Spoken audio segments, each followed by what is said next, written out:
Welcome, everyone, to this episode of the Bullets broadcast. Bullets broadcast. It's going to take me a while to get my lips wrapped around that one. A huge thanks, first of all, to the Basketball Fix for this podcast. For all your needs in terms of NBL articles, Supercoach advice, game reviews and previews, and podcasts about everything happening and unfolding in the world of the NBL, head to Basketball Fix. They have like 8 podcasts now, and they're real champions at allowing fans to have a voice. So it's a real place where you can go and be heard all across the NBL. And I was just talking to Josh earlier tonight, and there is more than likely a couple of top Bullets players that he's going to interview soon. So get across those podcasts. So in today's episode, I am so grateful to be joined by Scott Husband. Welcome, Scott. We're connected in the Bullets supporters group on Facebook. I've seen your name in there for some years now, and I've loved how you've always engaged and how you've engaged. And so I'm so grateful that you've come on tonight. Tell me a bit about yourself and the Bullets. Firstly, thanks for having me, Tracy, and also thanks to Josh, Jeremy and Ryan, the boys at the Basketball Fix. Yeah, I've been a Bullets fan for many years, and it would have been high school when I first started following them. There's a few sort of random but also vivid memories that I have of when I first took an interest in them. Like, I joined the high school team, and somebody, maybe on their bag, they had a sticker that had Bullets players' names. Like, everyone remembers Leroy, but does anyone remember the other import that came, like, that was here before Derek Rucker and Andre Moore? Henry Atkinson, does that name ring a bell to you? No. So there's that little, I don't know, guy that I played against him in a game when I saw his bag or something. I was in a youth group, and it was the Bathurst weekend, and the Bullets were playing in a playoff game early in the weekend, and everybody was like, "So what do you think of the Commodores winning, Scotty?" I'm just happy the Bullets won. The other big sort of memory that I sort of look back on fondly was they came on a preseason trip. Rockhampton. I grew up in Rockhampton, and so the Rockhampton Rockets were the state league team, and they were going to play against the Rockets that night, and they were at the East Street Mall.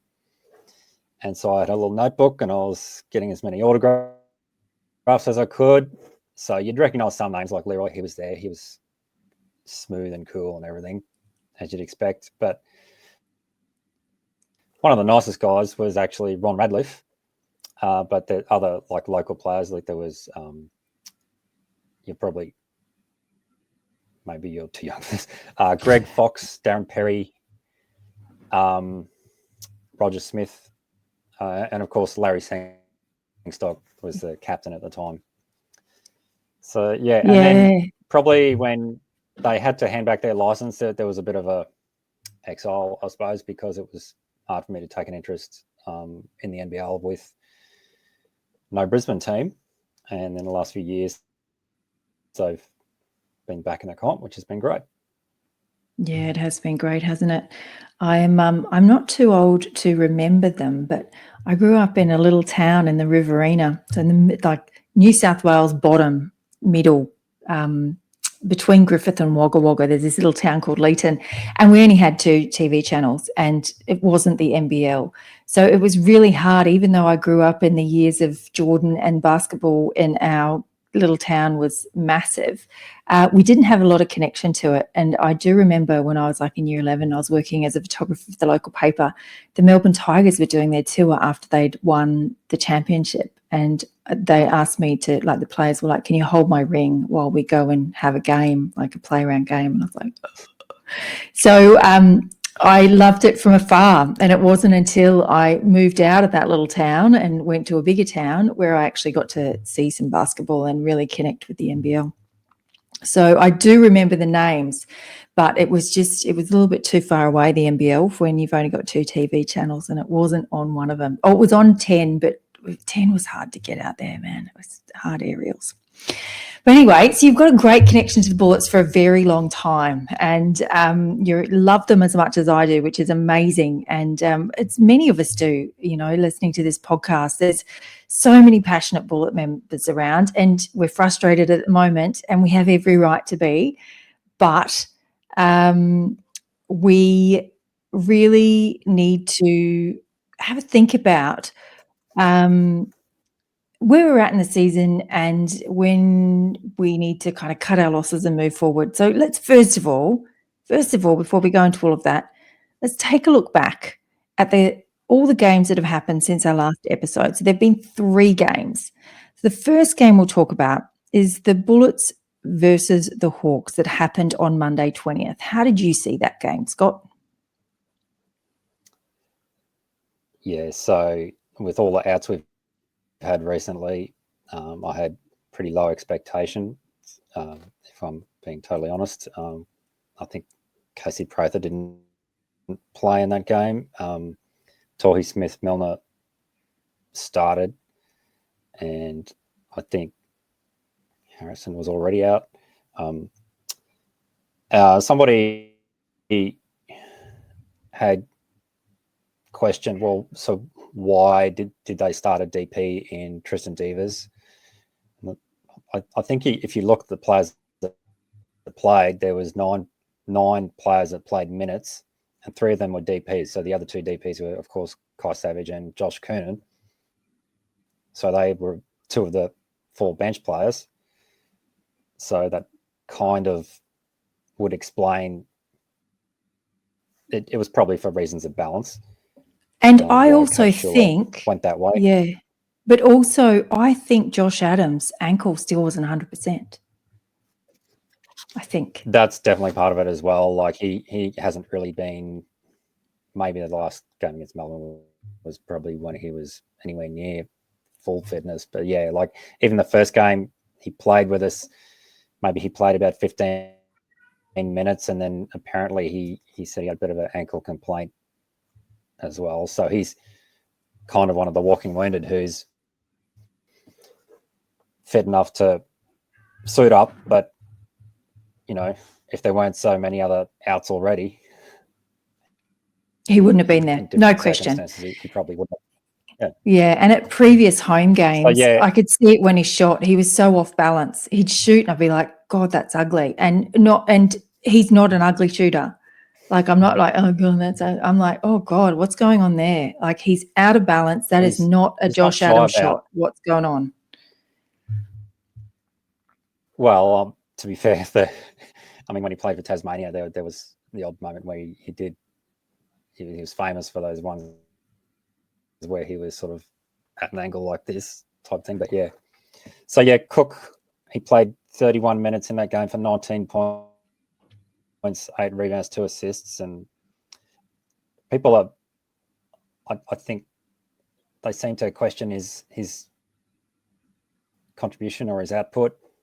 I think that's hard when some of his best games have been when people also, this has been a good observation. It was like sort of coinciding when Bateman did his hamstring, and that maybe there was a good combination going there, and that maybe it's like when one player is a threat and we have to watch what Bateman's doing. Oh, look, Cook's over there and he just was open. And it's harder when it's more likely that he's the man that they're going to watch out for. So I think that's part of it. And in that game, Darius Days did his hamstring, and that was like he didn't even play 2 minutes, but the Hawks didn't miss him. Yeah, and that's a real shame for us, isn't it? Yeah, we can't capitalize on any weakness on the other side because we're almost every man down, and it's a shame. And that's what I've noticed about Cook lately too, is that he's had the best defenders on him. And so it's usually you'd put those defenders on Bateman and Prather, and now there's one left for him. So he's really having to change up how he approaches the game because it's different for him from the defensive end.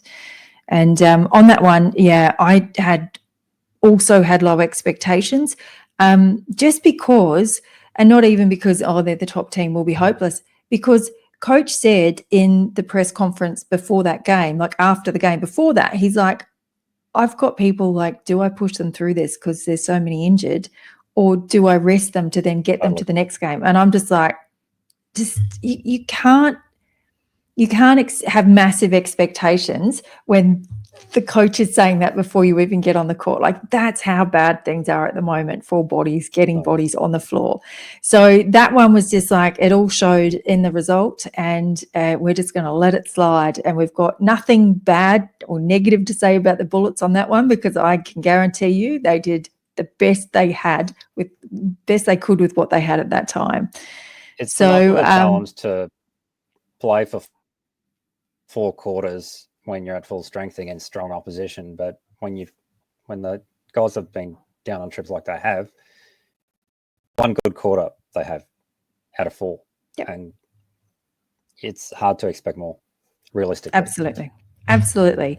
And you've got a DP starting. Like, it says everything, doesn't it? It's massive what's happened to the Bullets this year, and we are going to address that a little bit in the middle section of this podcast. So let's go now to the Bullets versus the Breakers on Friday the 24th. How did you see that one? I have mixed feelings about, the result. Yes, we got a result, but so Casey Prather was back, so was Dangadell. Callum Dalton was announced and played as a concussion replacement player. They might have been special dispensation by the NBL, if I recall correctly. Yeah. I was actually, the thing that I saw that, if I'm honest, I was pretty mad because Bannon copped a knock, and I thought, geez, I'm going to be so mad if he's concussed. And we didn't find out until days later that, yes, he was. So, yeah, I was pleasantly surprised that they could get a lead, enough of a lead to hold on to that lead. I think Damon Lowry, maybe he was saying, arguably, maybe they should be up by 10 at this point, whatever stage in the game that was. But, yeah, if they made more shots, sure they could have been, but they weren't, because, some of those shots just rimming out and what have you. Yeah, I was pleasantly surprised as well for that game. I did, again, had low expectations, and not because of our players' abilities. I need to make that really clear. It's not that we lack ability, it's that we lacked literal bodies and legs to carry us through the games. The Bannon knock, it's really concerning that had to go on, but their medical staff, same as, remember Harrison, he got his knock and then he continued playing because he passed all the protocols. So it's not like, I don't think they would have been saying, oh, he's not passed the concussion protocols, we'll just throw him back out there. I don't think anyone would have been doing that. And so I'm wondering now, from a medical perspective, what's going on for a body to have delayed concussion symptoms, and what can they put in place? Because that's got to be dangerous, and it's not anyone's fault. I don't think any 2 concussions would be the same either in terms of each individual, whether it's like, say, Tyrell or Josh, and what they experience. With Tyrell, he had Tucker fall on one side of him and Mitch McCarron landing on him on the other side, I think is what happened. And Josh Bannon, it was Tucker fall, and I don't think it was anyone else nearby. And so I watch a bit of NRL, and it's more common, and they have minimum number of days stand down, and that's why I was wondering how close they might be to coming back. Well, initially it was Ty, but and is that a knock to a head? So knock to a head. If you have a knock to the head in the NRL, you are automatically not playing and get a stand down days, or is it after that game they make that choice? I'd have to check, but I think if they fail a test by a doctor at the time when they're assessed, and they don't go back on, and then if that's confirmed, then yeah, there's a minimum. It might be 11 or I forget exactly, but yeah, give the brain enough time to just put itself back in place. And there's that minimum period of time to avoid physical contact. Yeah, and I mean, it's not that they don't have the things in place. So I'm not saying here ever that the NBL doesn't have the right things in place, and neither do the Bullets. It's just really interesting that both of our concussion players have passed their tests and then gone on to fail them days later. So for me, it's like, does that then mean that they're out for a little bit longer? But again, brains are all different, and that is not an area that I know much about. I remember Shea Illy, it was a couple of seasons ago, and he was concussed once, and then it happened again, and he was out for several games, and he was out for a long time, struggling without him. Yeah, absolutely. I remember seeing him sitting, on the sideline, and he was unavailable to play because he wasn't cleared. Yeah, it was several games. Yeah, and I think Delhi had one last season too. So it's around a bit, and the NBL has put a pretty hard line on heads, and they're protecting heads and brains this season, which I think is amazing. I love it. So it was a big one. So even though we won that one, we kind of lost because we lost another player, and another really important player. So we had this win. We had great stats from Yeah, we had the great stats. We had great things. Cook did great things, but then we lost another player. So how do we really be happy there? Yeah, what you've touched on there, you've kind of nailed it in the sense of, yes, we won that one, but we're kind of behind the 8 ball because after that, Banner was out. And it was so now we've got no Harrison, no Bannon. And we'll talk more about that with the next. Yeah, absolutely, which we're going to get to now. So the next one we had was our home game, and we had Bullets versus Melbourne United, our last home game for the season, on Sunday just gone. So how did you see that one? No Bannon again? No Harrison? So I was on the train on the way to the game, and I thought, I'll just see if there's any updates. Sure, there was an update. Bannon ruled out due to concussion. And so, as a result of that, Tohi Smith-Milner was named in the starting 5 at the 5. And at the start of the season, like when he was signed, Tyrell Harrison was the starting centre at the 5, and Rocco was his backup.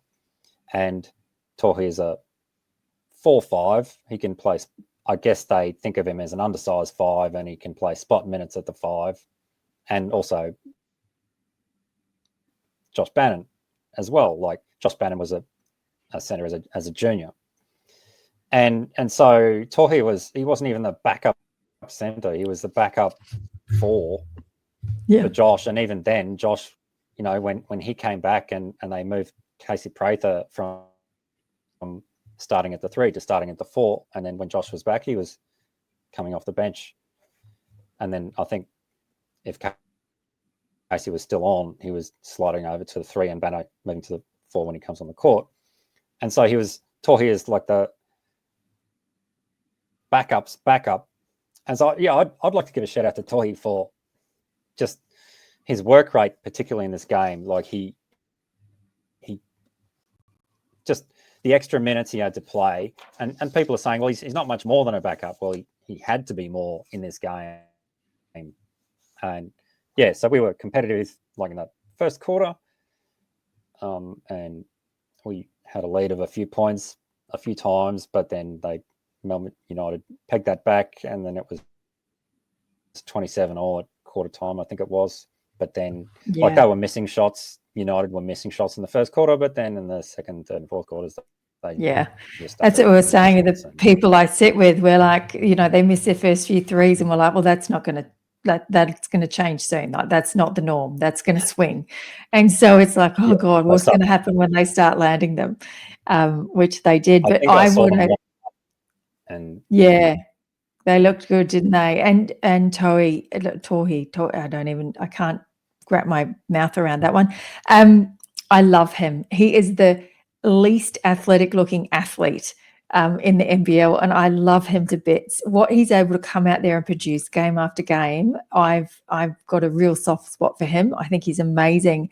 And he went toe to toe with Lowe easy in that first quarter, and I think he was a real difference in our first quarter as well.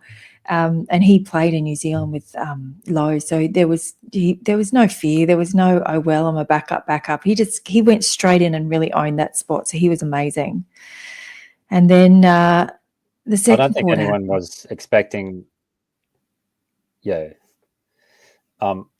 So was it in the start of the third quarter? Cook came off. Yeah. So Cook came out after halftime, but then went very quickly. Was gone.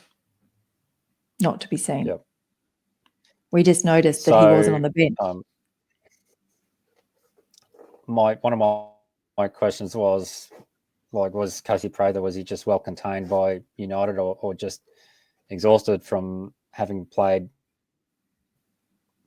quite a few more minutes than he was earlier in the season? And I think it's a bit of both.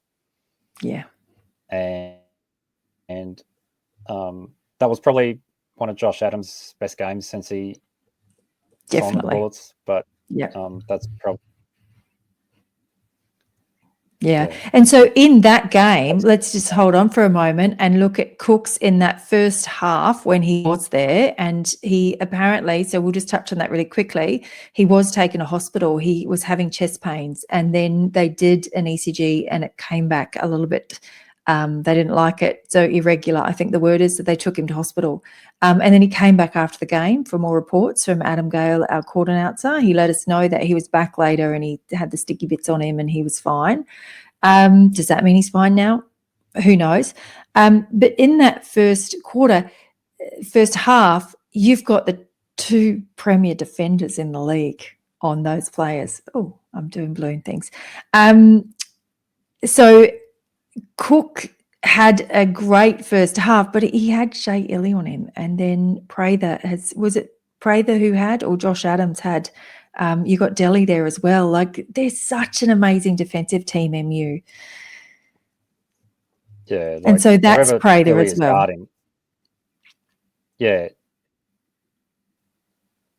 whoever Illy was guarding, they were wearing him like a skin. Yeah, pretty much. Yeah, it's elite. They're so elite, and that's why I wasn't worried about the final score or anything on Sunday. I was like, I'm just here to watch. It just becomes basketball, less meaningful, less relevant. Yeah. Yeah. We'll talk more in a bit about the DPs and that. CG fouling out, it was kind of a hollow. Well, that would have been great if there was more of a contest, but it wasn't. So it's like what some people regard as the villain or whatever. Playing that tune when he's walking to the bench. So it's like, yeah, we're miles behind. So whatever. Yeah, it was bittersweet. So do you want to talk about Adams, or do you want to talk about the last few minutes where the DPs came on next? Well, what I really noticed about Adams in that game was his body was back in balance. So when he was taking his shots, I was like, oh, we're back. We're back to a higher percentage shot now. So he actually did really well in that game. I quite liked what I saw. And that was great because he's been playing through an injury and he's been able to heal whilst playing through an injury. And so, I'm just glad that he got to show us in our last home game why he was chosen to fill that injury replacement spot. It's wild. Our injury replacement players are getting injured. Yeah, I think. Yeah. Yeah. Somebody said, why is that? Yeah.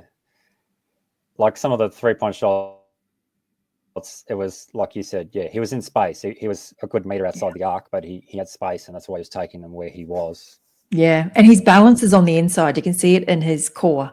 It doesn't matter if he's halfway to the side. There is a balance that you can hold yourself in that, and those great shooters are able to do it.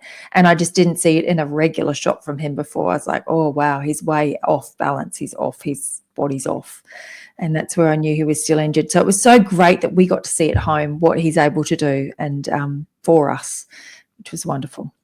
While we're still talking about Adams, someone else online mentioned that I think it was the NBL moments that mattered.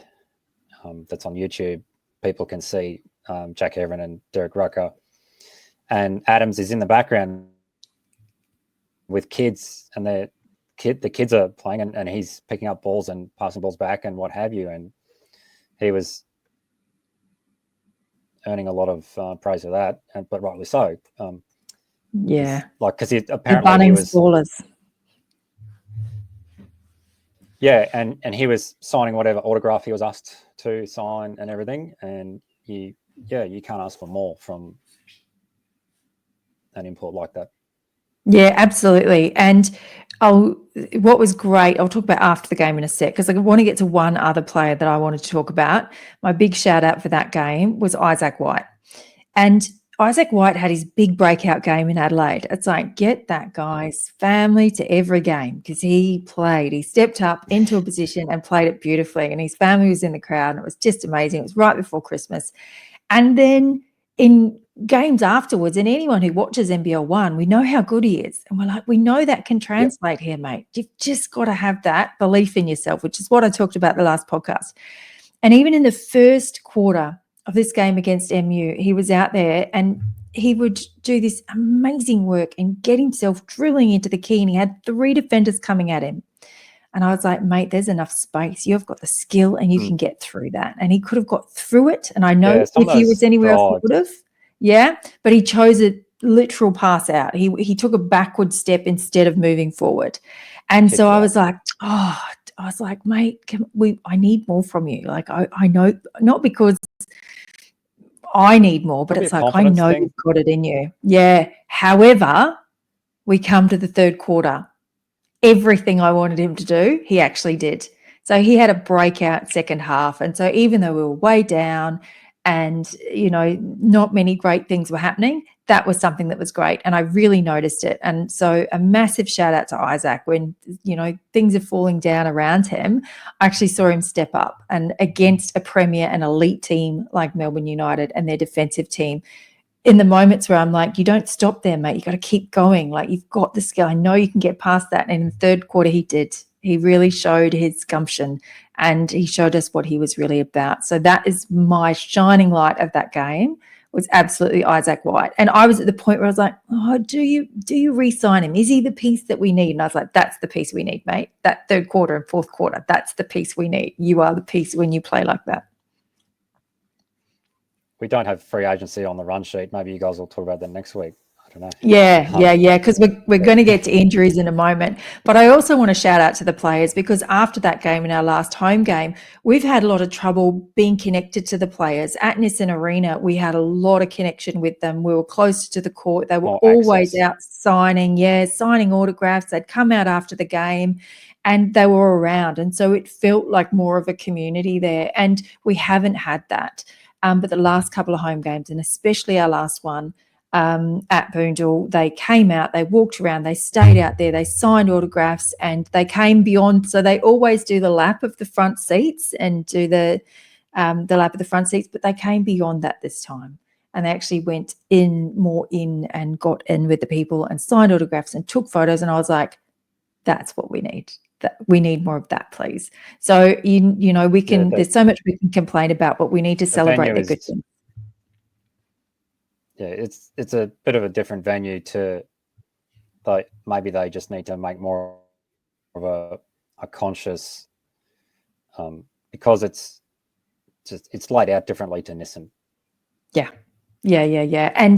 And security is different, so it's owned by different people, and there are different rules. You cannot enter this stadium with a bag that is larger than A4.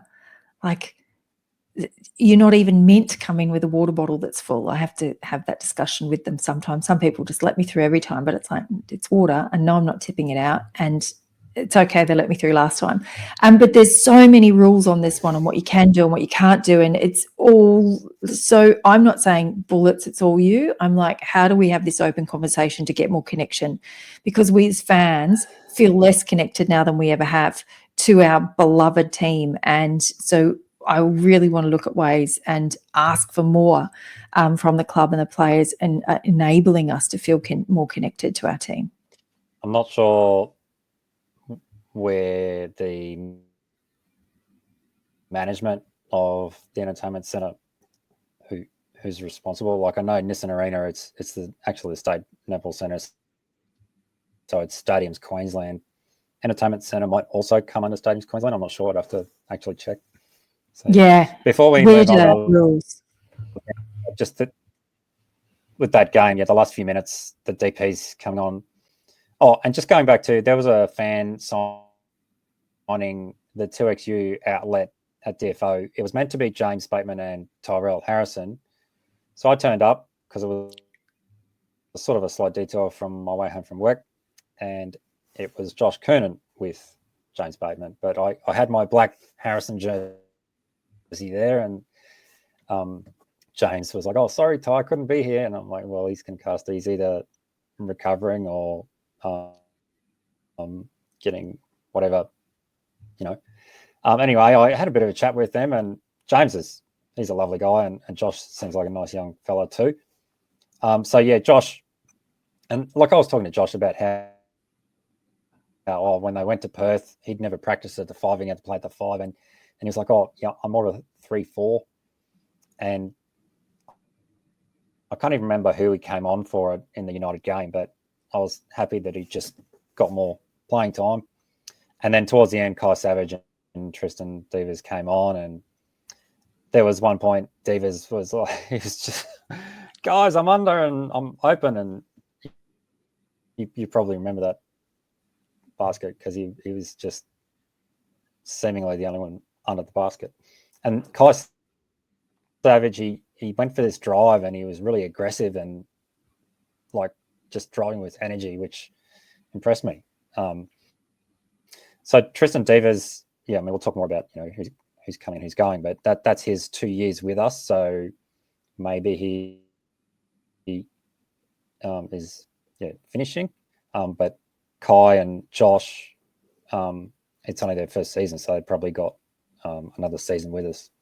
Yeah, I've always loved. I like all of our DPs, and but Kai Savage, I've never seen him take a backward step, not ever. No matter who we're playing, no matter how many minutes he gets, when he does get that, that little bit of time on the court, he's never shown nerves or never just, catch pass. He's just like, I know what I can do. And I love that about him. And Josh Kernan, it's just amazing to keep watching him develop, because that's the whole thing, is we want to watch them develop. So let's take a moment now to move on to talk about our, beloved club. So I wanted to say that I started this podcast for 2 reasons. And one of the reasons was, when you're listening to things from the NBL, they just don't talk about the Bullets much, because we haven't been a club that's really reaching for finals and showing great signs, because we seem to fall apart halfway through the season or towards the end. We just don't get enough time to talk about it. So I was like, I just want to hear more about the Bullets. So if I have to be the one talking to other people about the Bullets, that's it. And the other thing, like I said before, is I just don't feel like we've been as connected to the club as we could be in the last couple of seasons.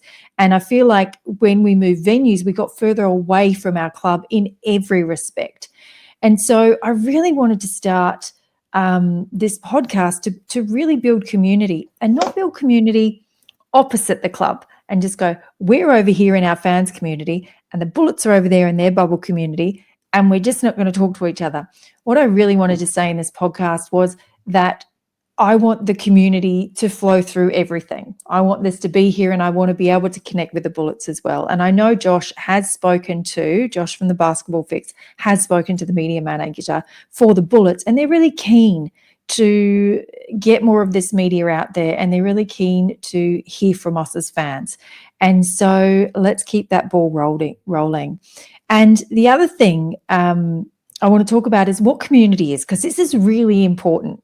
Like, we're going to come on here and some nights and days we're just going to be like, oh my God, this is so frustrating and this needs to change. And we're going to start maybe even pointing fingers at someone. The thing about community is that everyone is usually heading towards the same goal, but they don't all have the same opinions. And just because, and you see it in the Bullets supporters group all the time on Facebook, sometimes we have to remind each other. It's like, hey guys, we all go for the same club and we all want the same thing. And we know where you're angry. And what you can often do is, when you're really angry, is you can lash out at the people closest to you. And so it can sometimes feel like you're being attacked when people are saying, because you're not going well, and then people are talking about how you're not going well, and it's this spiral down. But a real community is where people can have their opinions, voice it well and respectfully, but also to really know that we are all working towards the one goal. And if we are angry at our club on anything a player or a team member or anything is doing, it's because we love the club. If we didn't love the club, we wouldn't be putting aside our time to go into Facebook groups, talk about our club. We certainly wouldn't be making podcasts, and we wouldn't be doing all the things that we're doing. So it's a main thing that I want all of the Bullet staff and team and everyone to know, is that this is a community and we are absolutely going to disagree at times. And that's okay, because we're all adults here and we can do it really respectfully. And so that's really important. And what are your expectations from our club, the Bullets? Do you have any, Scott? Is there anything you want to say there? Expectation would be, if we're all fit and healthy, is that they're competitive. And that's probably one of the reasons that they're not talked about as much, as they start losing games, so they get talked about less. Some of the pundits, south of the Tweed, some of them sort of expressed positivity, like that, Bullets have started winning some games. That's the Bullets that we know and love. So some of them have a long enough memory that they remember when the Bullets were strong. So at the start of this season, we had hopes of, at least top 6, even top 4, but things didn't quite pan out that way. Yeah. So to say the least. Health first. Yeah, absolutely. And so let's just touch on injuries as well, because we may as well, the elephant in the room is the injuries. And so I have, if I look at, I've got a long background, and I won't go through all of it because we're running a bit short on time and I don't want to go through all of it, but let's just say I've worked with the top physios in the NBL back in the 90s when I was in Townsville. We looked after the Townsville Crocs when Derek Rucker and Simon Curl and Clarence Tyson were at their top, and I was a physio aide there. I then went down to Melbourne and I was a personal trainer, and I worked with Johan Bilsborough, who does he work for now? He's the Director of Medical Performance and Innovation at the University of Technology in Sydney, Boston Celtics, New England Patriots in the NFL, Dallas Mavericks. He's done massive things. And his brother, Cameron Falloon, I worked with him. He did the Geelong Cats, Western Bulldogs, Port Adelaide Power. I've worked with and spent time with Tom Barton, who's a physio who works with elite swimmers and Olympians. Like, I know enough to know what I'm talking about when I can sit back and go, we can look at all of the Bullets injuries at the moment, and the ability to keep the players on the floor and say, we've failed. We've absolutely failed. Is it the medical staff and the physios who have failed, and strength and conditioning? Yes and no. So I really think that they failed to keep the bodies on the floor, but was it their fault? I don't really actually think it was. Like, I don't believe that they've been I don't believe that they've done anything wrong. I don't believe that they're not doing the absolute best they can with everything they've got available to them. I believe there are a lot of things that are very different and for each injury. So you've got to look at all the different kinds of injuries there are. And we can also say, but it's been a failure. And so I'm really calling for the Bullets now to really everyone, and I mean the whole organisation, not just the medical and strength and conditioning staff, to sit down and just go, let's break down the whole season and let's look at this. And if we don't have the answers, let's look deeper. So the people that I talked about working with, one of the things that I really loved and saw was it's Rachel Waters. She was then, she's McAllister now. She was the not Olympian, she was a physio for the Opals for years. And when she went into physio, she looked at Pilates and Pilates reformers. And when we were in Townsville, she had this little dainty dancer. And then she had one of, because we looked after the NRL, the Cowboys as well. So she had a cowboy, one of the big, and this is the days of Ian Roberts and Stevie Walters. So we think those big guys and this little dancer. And we had them on reformers Pilates machines. And so these footy guys could literally pick this woman up and throw all of us out. Like, there is nothing in the gym that she would be able to match with them at all. You put them on the reformers Pilates bed and it's movement with strength and it's movement with inner strength. So you need to be able to hold in the core and get that beautiful movement on the muscles outside.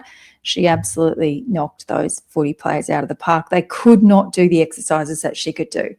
So who is the fittest?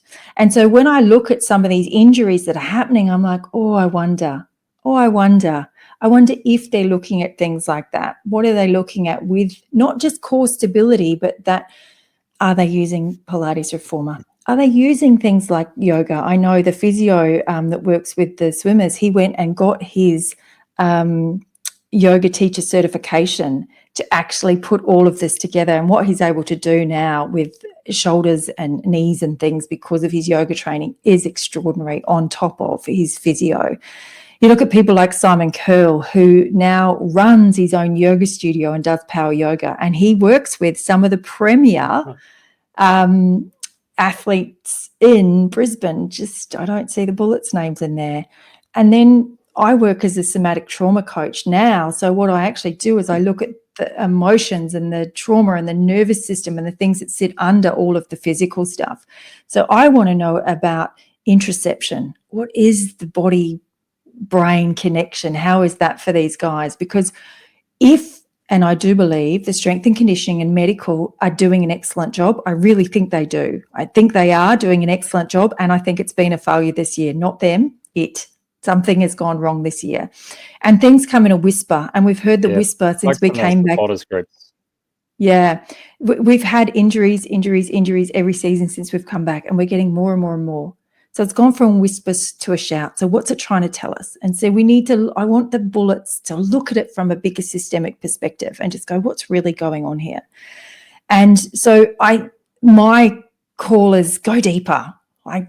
It's an invitation. There's something there that's asking you. If everything is working for you and not against you, then what is this trying to tell you? What's it moving you towards? Because it is asking you. It's asking you for something to move towards. And yeah. So that's how I see the injuries. How do we make this work? Definitely, that's a lot of things to ponder there. And if you look at, take Sam McDaniel, for example, it was his shoulder and it was the NBL 1 season, which is the NBL off season.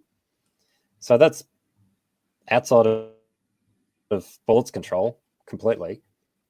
He came back in, the second week, played a few minutes, but then couldn't play anymore.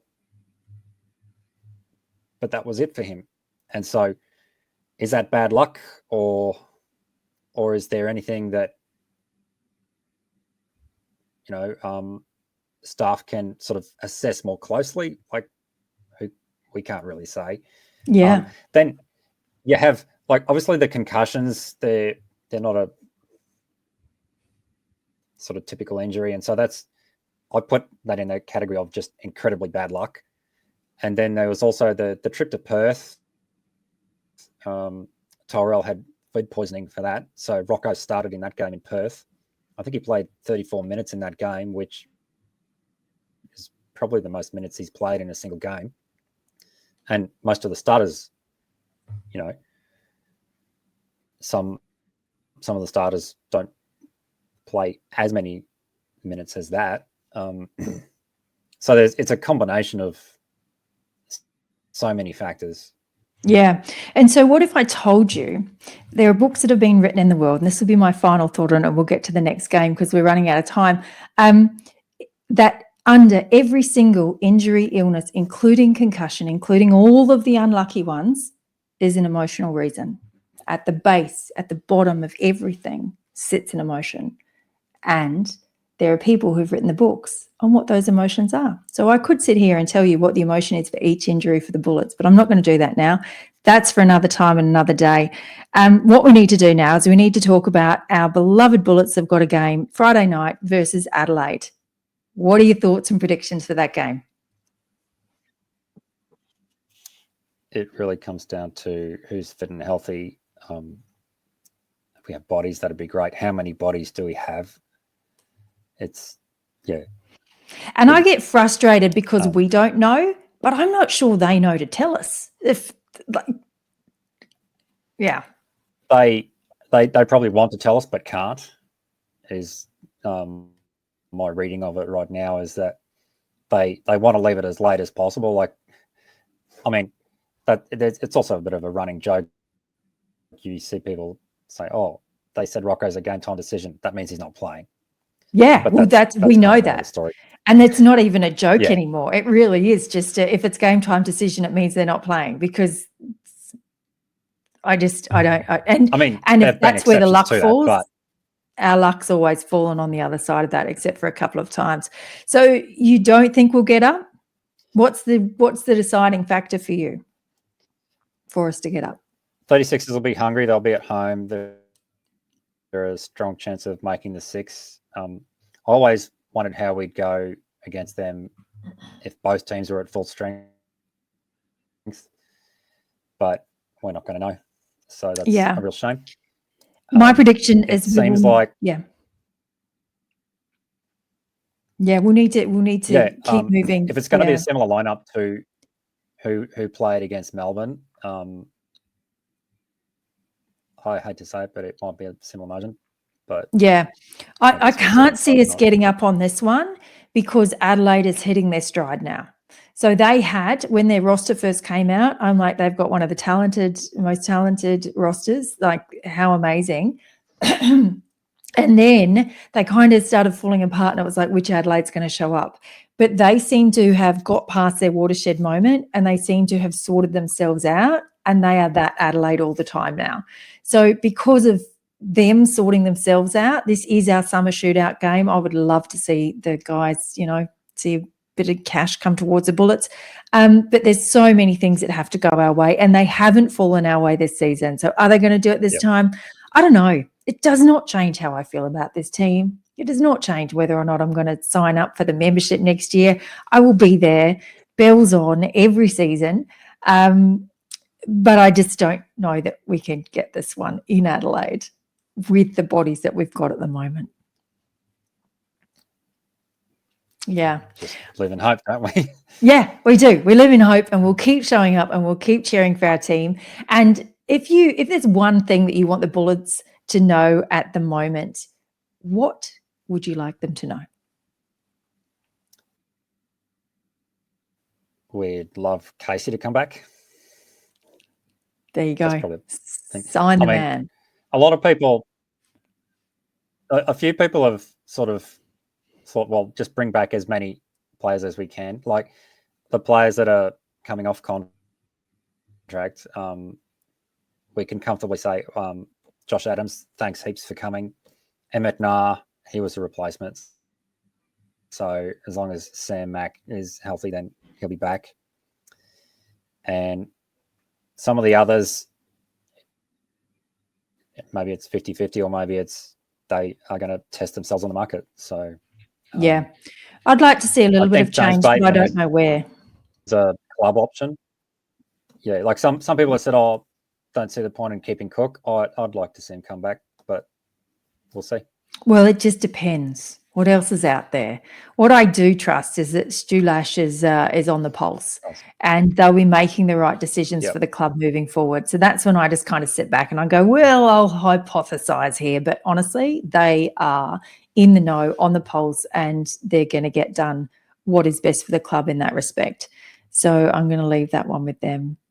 Now, fans and listeners, and if you are like, this is cool, I wouldn't mind coming on to co-host sometime, get in touch with me. Would you like to see a regular segment in the middle of the Bullets? Do you want to see us toast and roast someone? Do you have questions that you want us to answer? Just if you're in the Bullets group, you can connect with me in there. You can also connect with me, leave a comment on YouTube or anything like that. You know, it's the internet. You'll find me somewhere. And let's build this together. Let's build this great opportunity and this great community that includes our team and our club. Thanks so much for joining me today, Scott. And I'm sure we'll get you on the podcast another time. Yeah. It's been great to join you.